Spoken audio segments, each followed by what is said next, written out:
Y para cerrar nuestro programa, ciertamente, pues la semana pasada hicimos una breve mención a esta escalada de un conflicto ya histórico, un conflicto que ciertamente tiene unas complejidades muy particulares y sobre lo cual el mundo entero no ha sido, no ha sido mero espectador, sino que ha habido una preocupación a nivel global de esta escalada, de este recrudecimiento del conflicto entre Israel y principalmente sobre el caso de la beligerancia criminal que ha tenido el caso de Hamas como actor beligerante en este caso.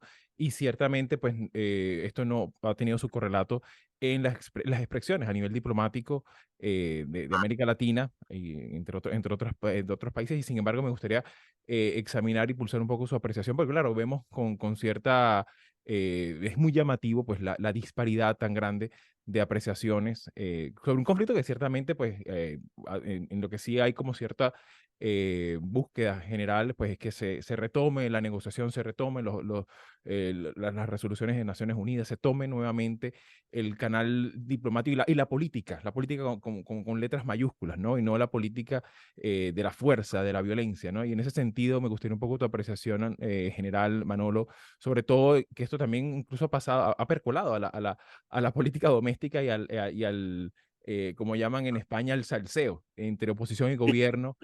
Y me gustaría un poco tu apreciación general sobre este tema. Sí, Xavi, paso del escepticismo al realismo al pesimismo, ¿no?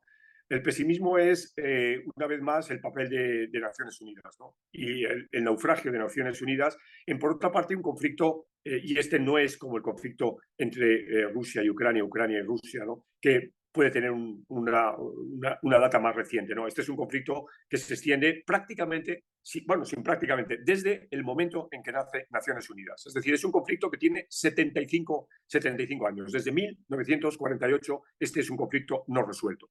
Entonces, no hay que echarle la culpa ahora mismo a las Naciones Unidas de ahora, ¿no? Repito, es un conflicto enquistado en el orden internacional desde hace 75 años. Entonces, lo que hemos visto desde la perspectiva latinoamericana, de nuevo, es una situación similar. La correlación no es absoluta con lo que ocurrió o lo que está ocurriendo con la oposición de los países latinoamericanos en el conflicto de Ucrania y de Rusia, pero es algo similar, hay ciertas similitudes, ¿no? Es decir,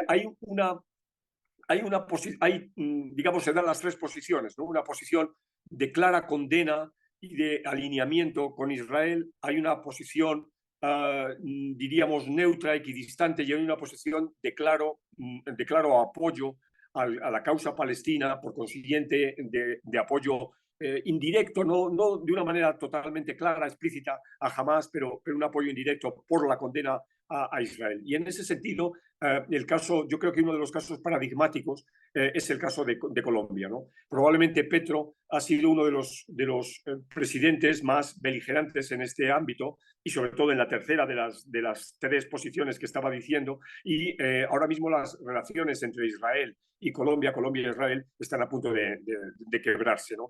De nuevo se mezclan cuestiones que podemos denominar del alineamiento global, donde ahí sobre todo Irán juega un papel muy importante. Hay que pensar la importancia que Irán tiene para Venezuela, Venezuela para Irán, ¿no? Y entonces eso puede explicar el alineamiento de Venezuela en este caso, o podría explicar el alineamiento de Cuba o el alineamiento de Nicaragua, pero digamos el jugador que se sale de esta escena es Colombia, ¿no? Porque es un jugador importante, no tiene la sensibilidad probablemente que tiene México. Creo que la canciller de México, Alicia Bárcena, tiene digamos más tablas que lo que pueda tener la Cancillería colombiana, o sobre todo una Cancillería colombiana que está al albur de lo que dice Petro. Y Petro en ese Claro. sentido, digamos, pertenece a una, entendedme en qué sentido lo digo, a una izquierda romántica latinoamericana Ujú. en la que la causa palestina está por encima de todo. Y no hay atrocidad en la causa palestina, no hay el salvajismo con el que jamás atacó a una población absolutamente indefensa, como la población civil israelí que murió en la acción armada de Hamas. Sin que por esto se deje de justificar, o perdón, o se deje de tomar nota de lo brutal que es la vida en Gaza, ¿no? Claro. De lo históricamente brutal que es la vida de un gueto donde viven 2 millones de personas en unas condiciones infrahumanas y demás. Pero, ya digo, aquí me parece que la nota disonante, como siempre en su quehacer, es la nota de Petro.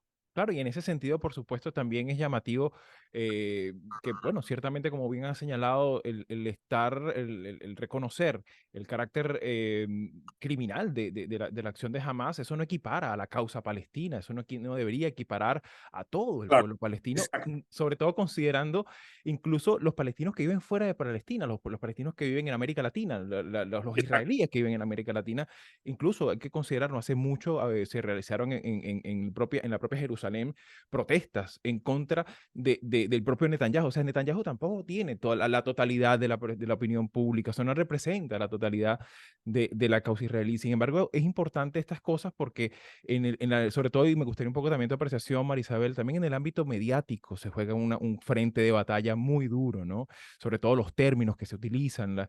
Y en ese sentido, me gustaría un poco tu apreciación. ¿Cómo miras esa dinámica también en el ámbito comunicacional? Porque ciertamente ahí es donde se han desenvuelto, sobre todo Petro, ¿no? En el caso de su Twitter diplomacia, o bueno, ahora se llamaría X diplomacia, ¿no?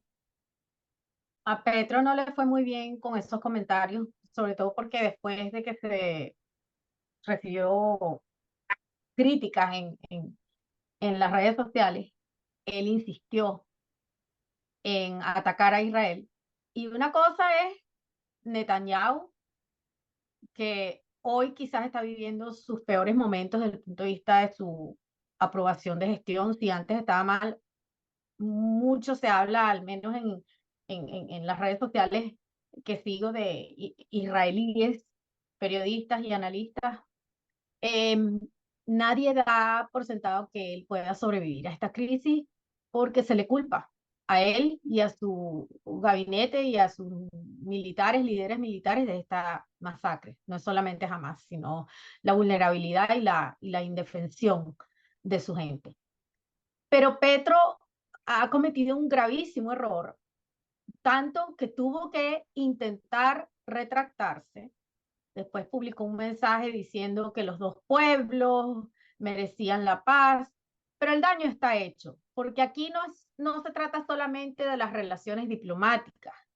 Es que Petro logró que el gobierno israelí suspendiera el suministro de unos equipos que para Colombia son importantes y que le va a costar mucho al gobierno de Colombia, no a Petro, y ese es el problema que él tiene, que él cree que él no representa a Colombia.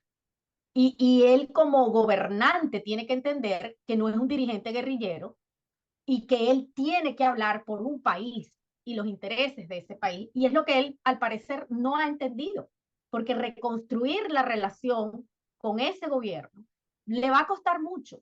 Israel ahorita en este momento tiene un gabinete de guerra. Independientemente que esté allí Netanyahu y que algunos de la oposición se hayan unido, es un gabinete de guerra, no es de unidad. Y estar ahorita en este momento en una posición de beligerancia con un país que está atravesando por esta crisis, a mí me parece que es de una torpeza tremenda que no le hace ningún beneficio a su país. Lula, Boric, todos ellos tuvieron una posición un poco más ecuánime. Claro. Se puede estar a favor del pueblo palestino, se puede estar a favor del pueblo israelí, teniendo serias diferencias con sus gobiernos, pero eso Exacto, y no sobre todo con sus métodos, justifica ¿no? esa reacción. Claro, Claro, claro, por supuesto. una torpeza tremenda. Y evidentemente también habla un poco de esa necesidad que de alguna manera se vuelve imperativo de que también presten atención al servicio diplomático de carrera, porque también hay que considerar que la política exterior colombiana y su cuerpo diplomático es uno de los más profesionales en términos de precisamente abonar al terreno de la paz y la resolución pacífica de conflictos en situaciones tan complejas como la que se vive actualmente en esta zona tan pequeña del mundo, ¿no? Pero tan neurálgica, ¿no?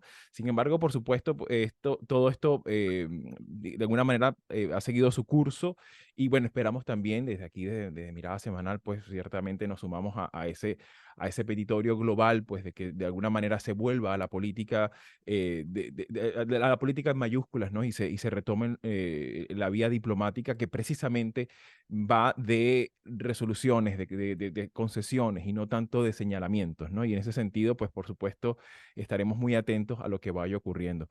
Así que bueno, mis queridos, muchísimas gracias una vez más por estar con nosotros aquí en Mirada Semanal y seguramente será hasta el próximo domingo. Hasta el próximo domingo. Gracias, Fernando. Si llegaste hasta aquí y te interesan los temas que hemos abordado, puedes ayudarnos a seguir publicando estos fragmentos, dándole like, compartiéndolos, comentando y suscribiéndote al canal. El audio de la entrevista completa lo puedes conseguir en la página latinoamerica21.com/podcast y en las principales plataformas de audio. Subimos videos nuevos todas las semanas, así que nos volveremos a ver muy pronto.